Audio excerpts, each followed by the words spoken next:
ओम शांति। ओम शांति। 23 मई 2023। आज के बाबा के महावाक्य। आज बाबा ने कहा, मीठे बच्चे, माता पिता को पूरा पूरा फॉलो कर सपूत बनो। याद और श्रीमत के आधार पर ही बाप के तख्त नशीन बनेंगे। प्रश्न, किस पुरुषार्थ से सेकंड में जीवन मुक्ति प्राप्त हो सकती है? उत्तर, पुरुषार्थ करो, अंतकाल में एक बाप के सिवाय दूसरा कोई भी याद ना आए। इसके लिए बुद्धि को गृहस्थ व्यवहार में रहते भी न्यारा रखो। सब कुछ भूलते जाओ, श्रीमत पर चलते रहो, किसी को भी कांटा नहीं लगाओ। हर कदम में माता पिता को फॉलो करो। कोई भी कमी है तो अविनाशी सर्जन को सच सच बतलाओ। गीत, नई उम्र की कलियां। ओम शांति। बच्चों को इस गीत का अर्थ समझाते हैं। यह जो महिमा करते हैं, इस देश में जन्मी थी सीता। यूं तो वास्तव में मेल और फीमेल सब सीताएं हैं, क्योंकि सब भक्तियां हैं। भक्ति करने वाले भगवान को याद करते हैं। यह सजनियां साजन को याद करती हैं। किस लिए? फूल बनने लिए। कहते भी है ना, कमल फूल समान रहना है। अब तुम जानते हो, हम आत्माओं का बाप परमात्मा है। उनसे स्वर्ग का वर्षा मिलना होता है, जिसको जीवन मुक्ति कहा जाता है। जीवन मुक्ति का वर्षा ज़रूर मिलेगा, सतयुग के लिए, कलयुग के लिए नहीं। नई दुनिया शुरू होती है, गोया नाटक नया शुरू हो जाता है। दुनिया पुरानी है तो नाटक भी पुराना हो जाता है। अब यह है पुरानी दुनिया। नई दुनिया में लक्ष्मी नारायण जैसे फूल थे। अभी तुम जानते हो, हम कांटों से फूल बन रहे हैं, स्वर्ग का मालिक बनने लिए। कांटा वे हैं जो एक दो के ऊपर काम कटारी चलाते हैं। तुमको निश्चय है, हम आत्माओं का बाप आया हुआ है, फिर से सदा सुखी स्वर्ग का मालिक बनाने। इस निश्चय में गड़बड़ नहीं होनी चाहिए। बाप ने आकर इनको भी समझाया है। यह कहते हैं, बरोबर हम नहीं जानते थे। हम पहले सतयुग में धर्मात्मा थे। धर्मात्मा उनको कहा जाता है जो काम कटारी नहीं चलाते। धर्मात्मा सिर्फ उनको नहीं कहते जो दान पुण्य करते हैं। मनुष्य जो कुछ करते, उनका फल दूसरे जन्म में मिलता है। वह इनडायरेक्ट दान करना है। ईश्वर अर्थ दान करते हैं, जैसे कोई कृष्ण अर्थ भी करते हैं। परंतु श्री कृष्ण को गीता का भगवान समझने कारण मुंझारा कर दिया है। भगवान कहते हैं, मैं भारत में ही आया हूँ। तुम बच्चे जानते हो, हमारा बाप परम धाम से आया है। हमको कहते हैं, बच्चे अब नाटक पूरा होता है, मुझे याद करो। तुम ही 100 लक्ष्मी नारायण थे। त्रेता में है राम सीता। श्री कृष्ण का युग तो कोई अलग नहीं है। उन्होंने द्वापर में डाल दिया है। यह फिर भी होगा। बाप बैठ बच्चों को शास्त्रों का सार समझाते हैं। मैंने कोई गीता आदि हाथ में नहीं उठाई है। मुझे तो ज्ञान का सागर कहते हैं। मुझे भक्त ऐसे भी कहते हैं, सत है, चैतन्य है। मनुष्य जो बहुत वेद शास्त्र आदि पढ़ते हैं, उनको शास्त्रों की अथॉरिटी कहा जाता है। अब वह वेद शास्त्र आदि कहाँ से शुरू हुए? भक्ति मार्ग से। यह ड्रामा अनादि बना हुआ है। ऐसे नहीं वेद शास्त्र अनादि कहेंगे। अगर अनादि कहें तो सत्युग से लेकर कहाँ जाए? सत्युग में तो वेद शास्त्र होते नहीं। यह तो भक्ति मार्ग से शुरू होते हैं। अब बाप की बुद्धि में है कि मैं ज्ञान का सागर हूँ। इस मनुष्य सृष्टि को मैं ही जानता हूँ। बाप आकर अपना परिचय देते हैं। यह सृष्टि चक्र कैसे फिरता है, 84 जन्म कैसे भोगते हैं, तुम जानते हो। हम 84 जन्म सतो रजो तमो में पार्ट बजाते हैं। अभी बाप ने आकर ब्रह्मा द्वारा यह यज्ञ रचा है। शिव बाबा द्वारा हम ब्रह्मा के बच्चे बने हैं, तो वह दादा हो गया। वहाँ तो है ही बाप का वर्षा। आधा कल्प से तुम चाहते थे मुक्ति, जीवन मुक्ति का वर्षा। यह नहीं जानते थे कि बाप भक्तों के पास आएंगे, क्या करेंगे। कहते हैं भगवान घर बैठे आ जाए, सो तो बड़े घर में आएंगे ना। तुम्हारे लिए तो अपना घर छोटा है। यह है बेहद का घर। न जाने कब भगवान भक्तों के पास आ जाए। भगवान तो ज़रूर भक्तों के लिए आएंगे। भक्त भगवान के बच्चे ठहरे। ऐसे नहीं भगवान सब भक्तों में हैं, सब भगवान हैं। नहीं, बाप डायरेक्ट बैठ समझाते हैं कि मैं आऊँगा ज़रूर, आकर बच्चों को सुख दूँगा। मनुष्य विलायत से आते हैं तो बड़ी वंडरफुल सौगात लाते हैं। बाप कहते हैं कि मैं तुम्हारे लिए वैकुंठ सौगात लाया हूँ। वहाँ विष नहीं मिलेगा। इस ज्ञान अमृत पीने से तुम स्वर्ग में जा सकते हो, तो ज़रूर जहर छोड़ना पड़ेगा। मैं कोई सन्यासियों उदासियों मिसल पुस्तक नहीं उठाता हूँ। मैं तो शांति धाम, सुख धाम का मालिक बनाने लिए रास्ता बताता हूँ।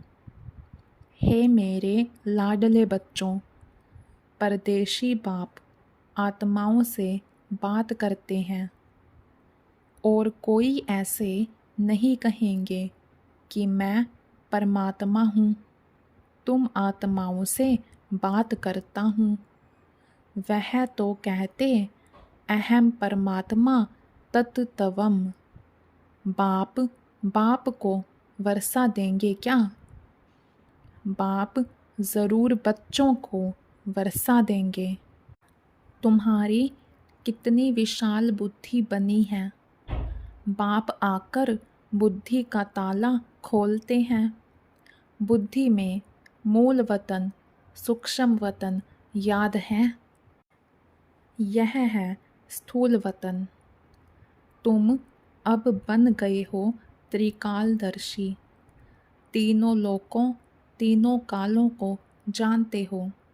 यह है डिटेल की बातें। नटशेल में तो है ही दो बातें।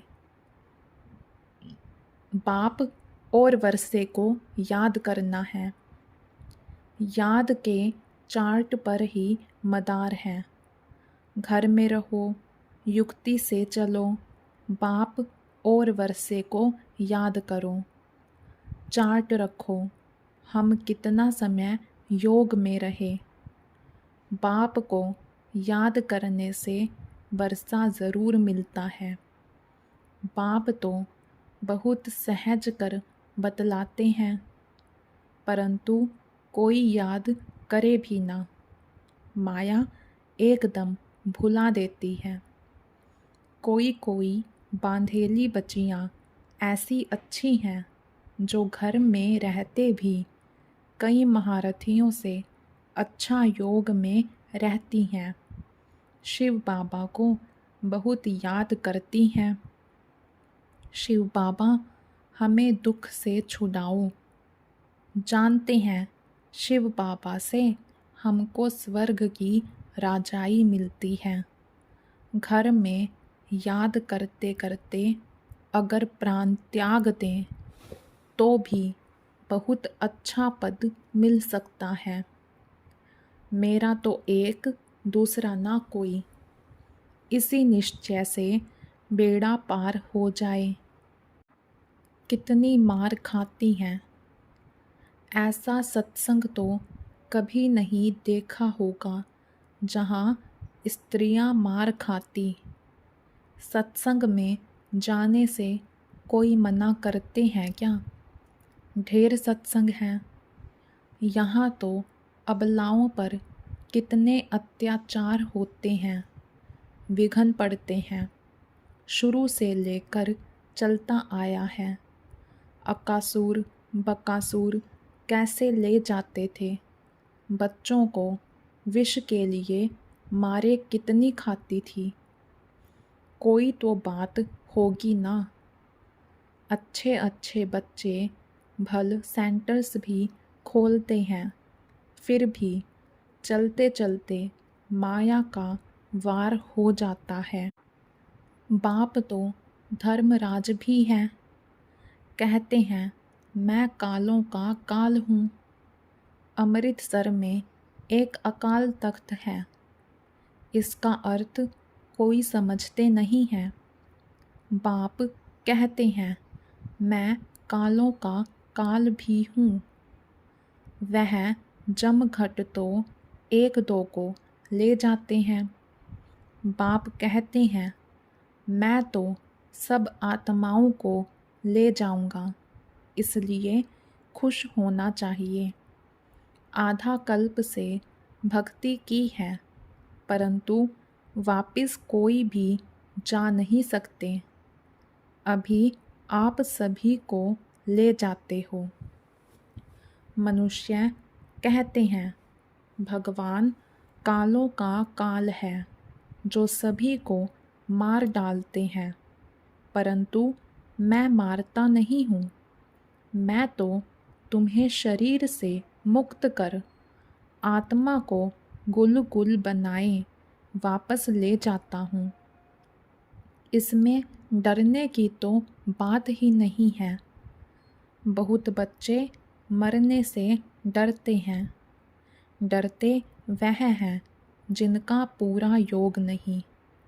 अरे हम तो तैयारी कर रहे हैं वापस जाने की। बाबा आया है तैयारी कराए ले चलने लिए। तो तुम स्वर्गवासी नहीं बनेंगे। कहते हैं फलाना स्वर्गवासी हुआ, परंतु जाते कोई भी नहीं है। स्वर्ग तो भारत में होता है। वह था सतयुग। कलयुग में स्वर्ग कहाँ से आया?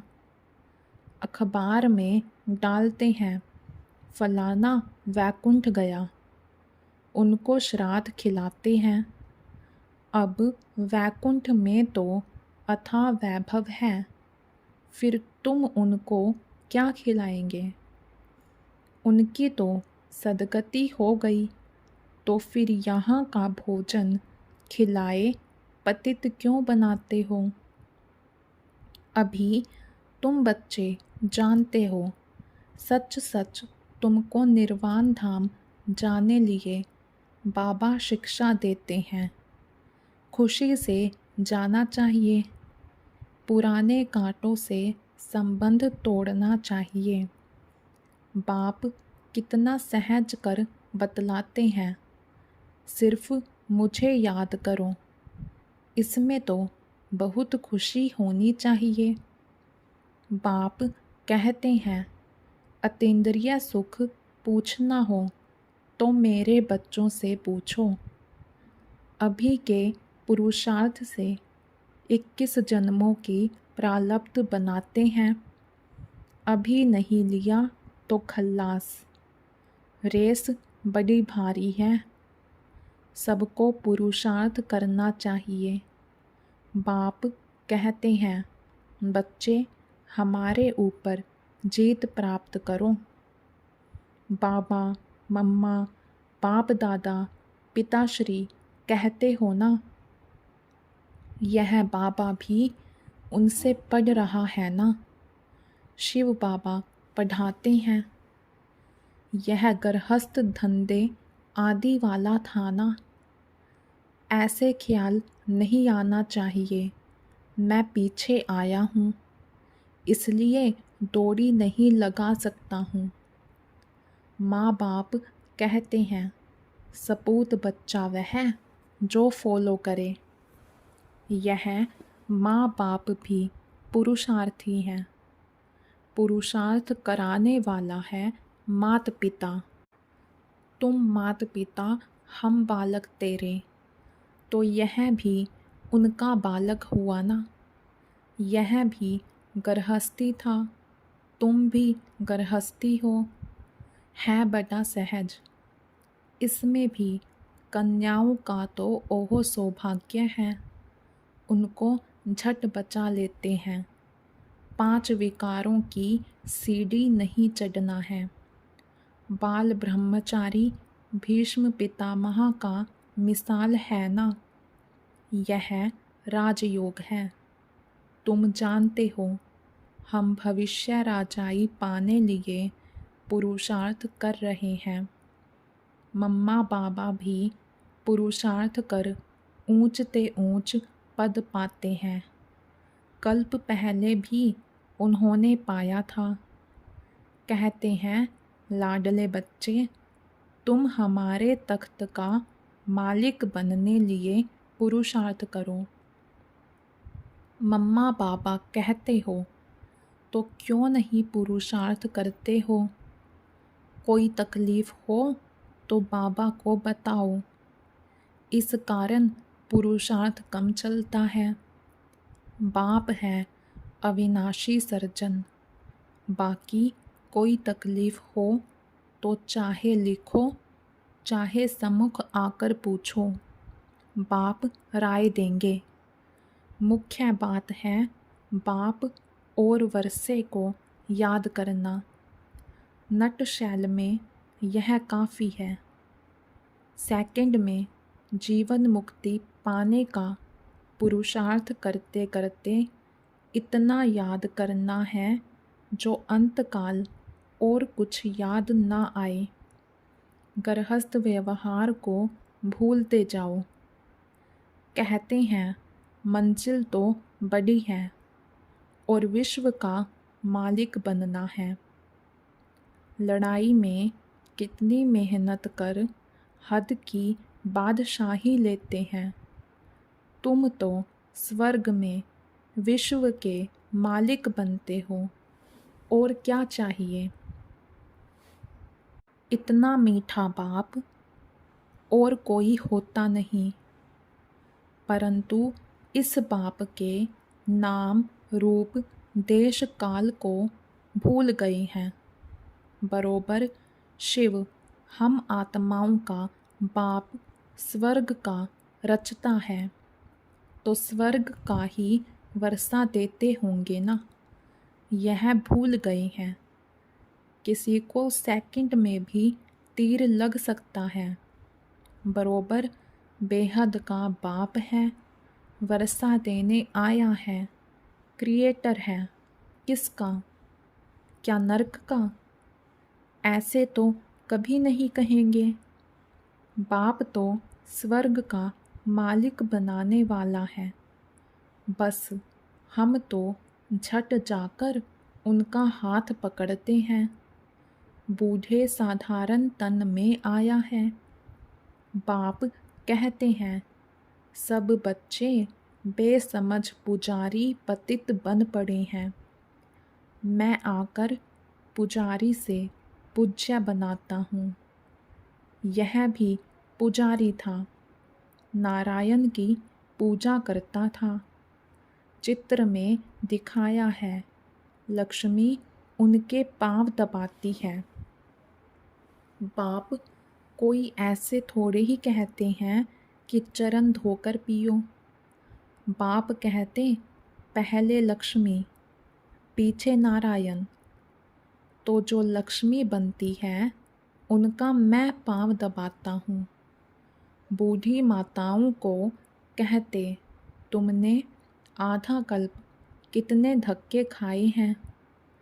पहले अव्यभिचारी भक्ति थी, अब व्यभिचारी भक्ति बन पड़ी है। थक गए हैं। बाप को संकल्प उठा, मैं जाकर नई सृष्टि रचूं। बाप तो जानी जाननहार है। कहते हैं, इन विचारों ने आधा कल्प भक्ति की है, अब बिल्कुल थक पड़े हैं। मौत भी बड़ा कड़ा है, एक दो को ख़त्म कर देंगे। बाप है नॉलेजफुल, परंतु कहते हैं मैं भी बंधन में बंधा हुआ हूँ। जानता हूँ बच्चे बहुत दुखी हैं, इन पर 5 विकार आकर चटके हैं। उनको अब खातिरी देते हैं। तुम्हारे सुख के दिन आ रहे हैं। अभी तुम श्रीमत पर चलो तो श्रेष्ठ ते श्रेष्ठ बनेंगे। बाप है ऊंच ते ऊंच, बाकी सब है रचना। ब्रह्मा विष्णु शंकर को परमात्मा नहीं कहेंगे। सुप्रीम सोल एक ही बाप है। ब्रह्मा विष्णु शंकर वह हुए सूक्ष्म वतनवासी। चित्रों में ब्रह्मा विष्णु शंकर के आगे शिवलिंग रखते हैं, क्योंकि बच्चे हैं ना। यह भी वह नहीं जानते। अभी तुम बच्चों को दिव्य दृष्टि मिली है। तुमको तो बहुत हर्षित रहना चाहिए। हम सारे सृष्टि के आदि मध्य अंत को जानते हैं। बाप से स्वर्ग का वर्षा ले रहे हैं। सिर्फ बाप को याद करते हैं। गृहस्थ व्यवहार में रहते हैं। इसमें कोई छोड़ने की बात नहीं। पहले तो गौशाला बनानी थी, नहीं तो यह कैसे होशियार बन सकते। पांडवों को देश निकाला मिला था तो यह गौशाला बनी ना। अब तुम समझते हो, हम कांटों से फूल बन रहे हैं। क्यों ना हम बाबा मम्मा के तख्त पर बैठें। बाबा भी कहते हैं, फॉलो कर नंबरवार तख्त पर बैठो। अपनी दिल से पूछना है, हम बाबा को याद करते हैं।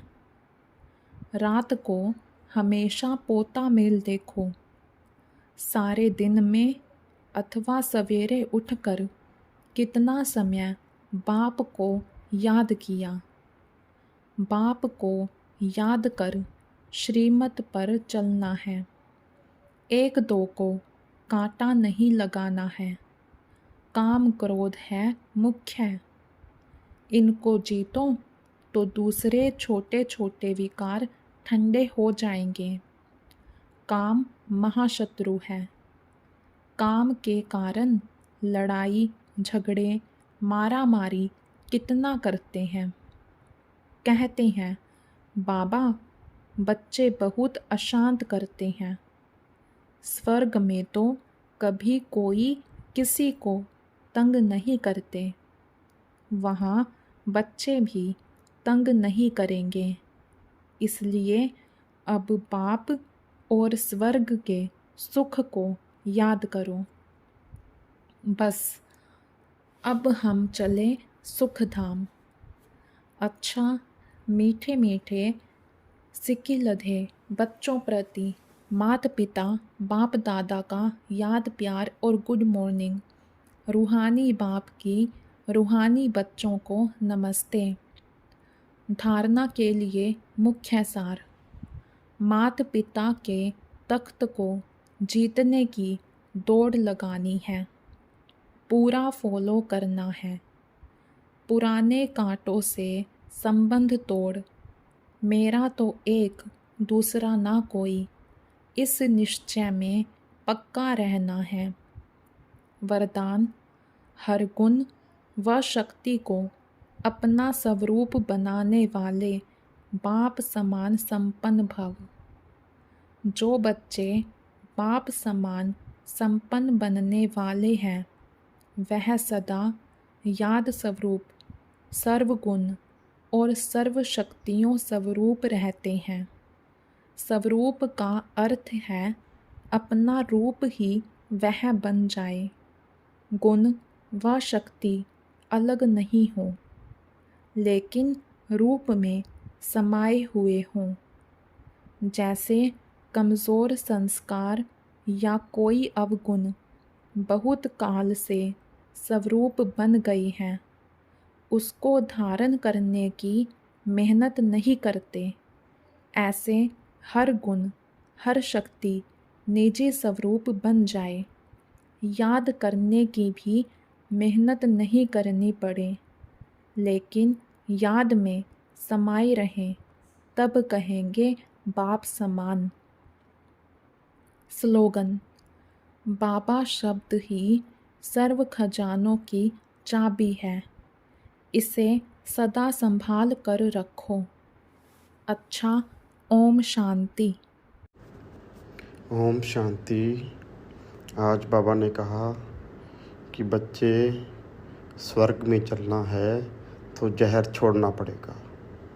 ज्ञान अमृत पीने से ही स्वर्ग में जा सकेंगे। बाबा कहते हैं नई दुनिया में तुम फूल थे अर्थात पवित्र थे, अब कांटे बन गए हो, अब फिर फूल बनने का पुरुषार्थ करना है।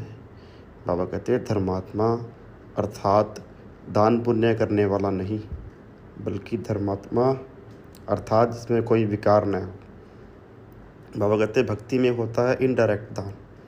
अब तुम बच्चे अपना तन मन धन सब डायरेक्ट ईश्वर अर्थ दान करते हो। बाबा कहते अपना चार्ट रखना है, कितना समय हमने बाप को याद किया। बुद्धि योग शिव बाबा से लगा रहे, मेरा तो एक शिव बाबा दूसरा ना कोई। बाबा कहते बच्चों को मरने से डरना नहीं है, हमारी तो तैयारी ही मौत के लिए है। इसलिए चेक करना है कि इस घड़ी भी शरीर छूटे तो क्या पद पा सकेंगे। बाबा कहते पुरुषार्थ में दौड़ी लगानी है, पीछे आने वाले भी आगे नंबर ले सकते हैं। रेस बहुत भारी है और मम्मा बाबा को पूरा फॉलो करना है। बाबा कहते 5 विकारों की सीढ़ी नहीं चढ़नी है, और कोई तकलीफ़ हो तो अविनाशी सर्जन से राय ले, उसे सदा के लिए मुक्त होना है। अच्छा ओम शांति।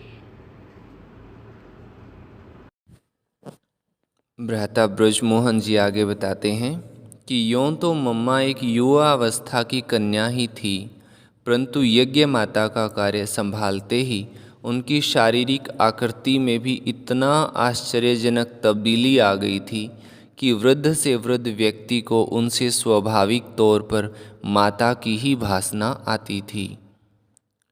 वैसे तो मैंने उसी दिन अपने लौकिक पिता तथा अन्य बड़ी आयु वाले बच्चों को भी उनसे मम्मा मम्मा कहकर मिलते और बरतते हुए देखा था, परंतु इसका एक और अनोखा अनुभव होना अभी बाकी था। गुरुवार के दिन मधुवन आश्रम से ध्यानावस्था में जाकर शिव बाबा के पास भोग ले जाने वाली संदेशी शारीरिक नाते से मम्मा की लौकिक माँ थी। उस लौकिक माँ को अपनी ही लौकिक बच्ची को अपनी अलौकिक माँ के संबंध से और मम्मा को उनके साथ अलौकिक बच्ची के संबंध से व्यवहार करते देखा तो देखता ही रह गया। पहली बार जब मैंने इस दृश्य को देखा तो मेरे रोमांच खड़े हो गए थे। मम्मा के सामने उनकी लौकिक माता वृद्धा होने के बावजूद भी सचमुच उनकी बच्ची जैसी लग रही थी। किस प्रकार संस्कार, स्वभाव और कर्तव्य के बदल जाने से मनुष्य आत्मा का सारा वातावरण तथा उसके सारे संबंध ही बदल जाते हैं, इस सत्यता की छाप मुझ पर उसी घड़ी लग गई थी।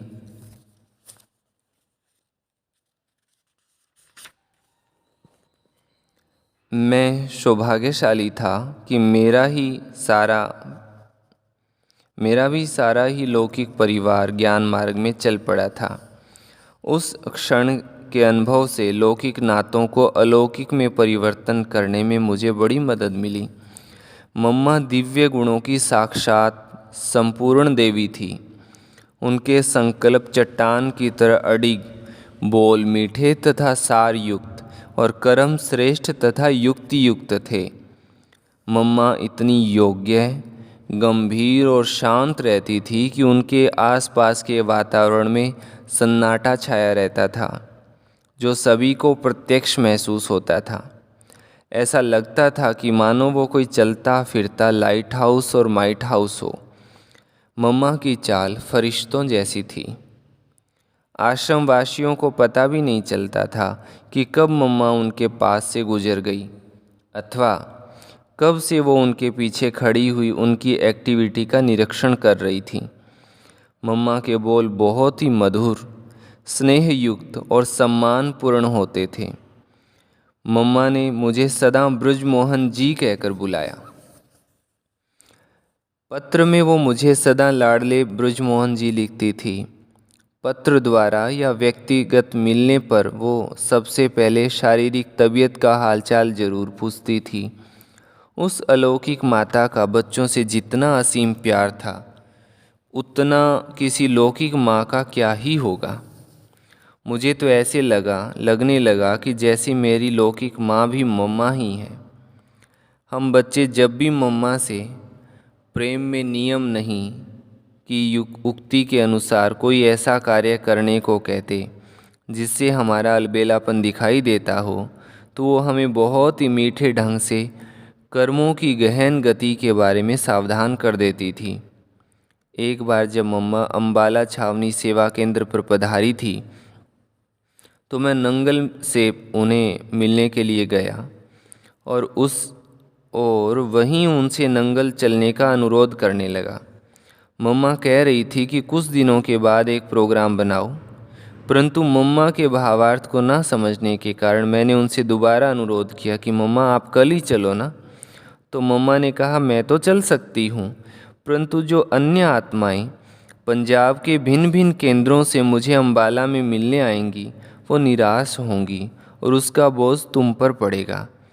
तब मैंने समझा कि वो कुछ दिन के बाद नंगल चलने को इसलिए कह रही थी कि सबको उनके प्रोग्राम की सूचना मिल सके। फिर तो मैंने उनकी बात मान ली और वो थोड़े दिनों के बाद नंगल पधारी भी। इससे स्पष्ट होता है कि मम्मा लवफुल और लाफुल की दोनों योग्यताओं का इकट्ठा प्रयोग करती थी और उसमें कुशलता भी थी। वो प्रेम के लिए नेम या नेम के लिए प्रेम को कभी छोड़ती नहीं थी। बाकी का हम कल सुनेंगे। ओम शांति।